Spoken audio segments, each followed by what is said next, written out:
Olá, pessoas! Hoje, no Cinepop, iremos falar dele. Sim, O Mal que Nos Habita. Um filme de terror lançado em 2023, escrito e dirigido por Damien Rugna, que chamou muita atenção pela sua originalidade, trazendo um novo conceito de possessão e com um final meio amargo. Então, se acomode aonde você estiver e eu te faço uma pergunta. Será que O Mal que Nos Habita é um filme tão bom assim? Vem descobrir comigo. O mal que nos habita começa nos apresentando dois irmãos, Jimmy e Pedro. Pedro passa por um momento difícil, com o divórcio e o afastamento dos filhos. Então, em um certo dia, enquanto andam pelas suas terras, eles encontram um corpo partido ao meio, e nas proximidades, uma casa com um homem podre, Uriel, possuído por uma entidade demoníaca contagiosa. E é a partir daí que a loucura começa. Quando os dois encontram o infectado, eles tentam se livrar do corpo, mas fazem isso da maneira errada. Quando os dois o encontram, eles tentam tirar ele dali na caminhonete e levar para fora da cidade. Mas no caminho, eles se deparam com um bicho na estrada, o que faz perder o controle da caminhonete e o corpo cair para fora. Nisso, o corpo desaparece e eles acham que deu tudo certo. Mas na verdade é que não tinha como dar mais errado. Depois que o corpo some, as coisas começam a ficar estranhas na cidade. Um casal vizinho percebe que na fazenda tem um bode infectado, e assim que o homem vê o bode, ele busca a espingarda e atira no infectado. E logo em seguida, a mulher pega o machado, mata o homem e depois tira a própria vida, mostrando as consequências deles terem tirado o corpo da casa. Pedro se vê sem escolha e vai para a casa da sua ex-mulher buscar seus filhos para sair da cidade. Mas, chegando lá, ele se depara com o mal no local, em uma cena que ninguém espera que fosse acontecer. O cachorro da família simplesmente ataca a filha pequena da ex-mulher dele. Essa é uma daquelas cenas que ninguém espera, e acaba sendo uma cena memorável por causa disso. Tem um peso nela por se tratar de uma criança e um animal. Porque quando eles entram na casa, o cachorro está normal, super dócil com a menina, só que logo após cheirar a roupa do Pedro, ele fica possuído e começa a atacar a garota. E após esse acontecimento, o marido da ex-mulher dele vai atrás do cachorro para matá-lo. Mas Pedro tenta impedi-lo, pois se ele matar o cachorro, o mal será totalmente libertado na cidade. Em seguida, ele mata o cachorro, pega o seu carro, volta para casa e atropela sua mulher e a sua filha, que havia voltado como infectada.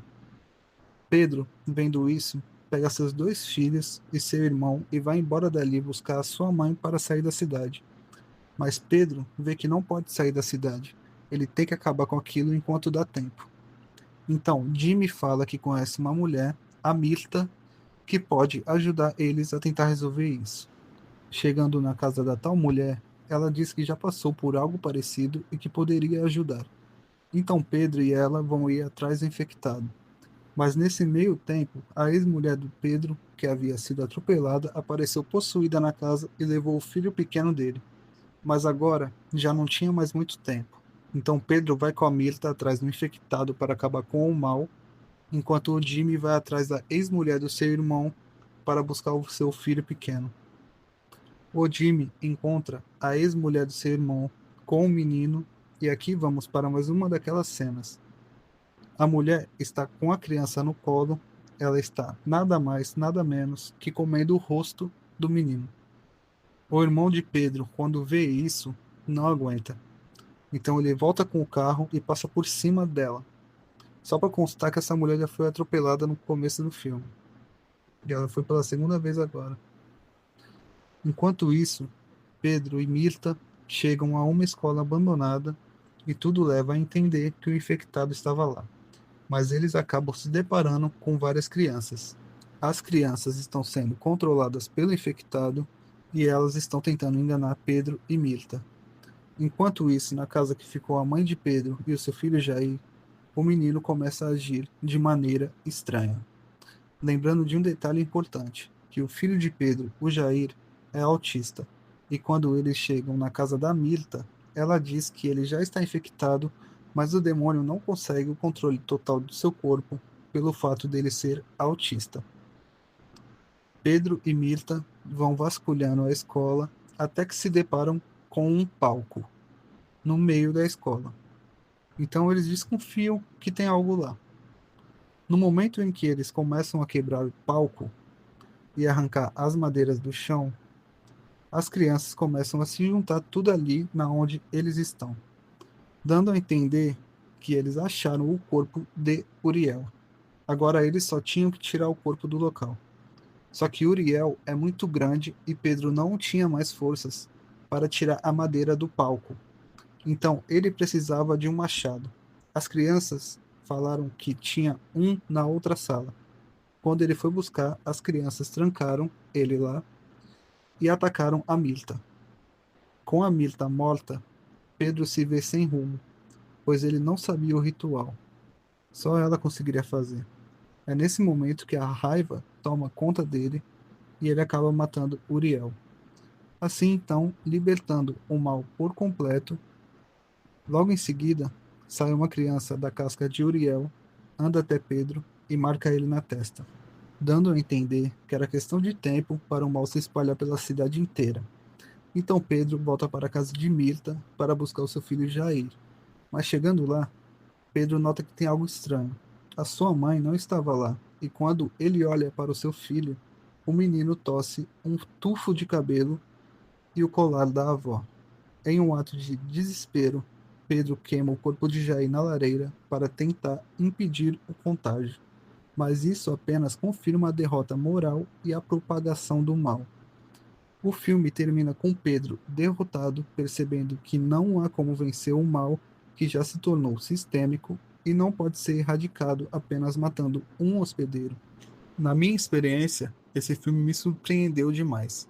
Ele veio com um tom de terror mais visceral e, cara, a cena do cachorro atacando a menina é uma cena muito bem feita e sem indício nenhum que aquilo ia acontecer.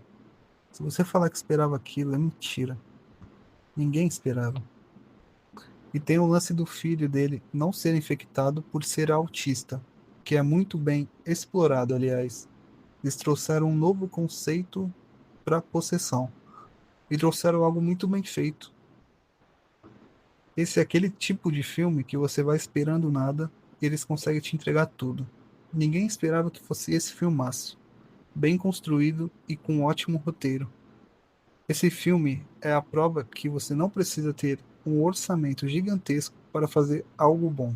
Essa obra custou cerca de 1 milhão e faturou exatos 2 milhões. Não foi sucesso na bilheteria, mas na crítica, por outro lado, foi amado demais. Então, respondendo à pergunta do começo do vídeo, O Mal que Nos Habita não é um bom filme. É um ótimo filme. Espero ver mais projetos desse diretor em breve. E por hoje é só, galera do Cinepop. Espero que vocês tenham gostado do vídeo. Não se esqueçam de curtir, comentar e se inscrever no canal. Até o próximo vídeo.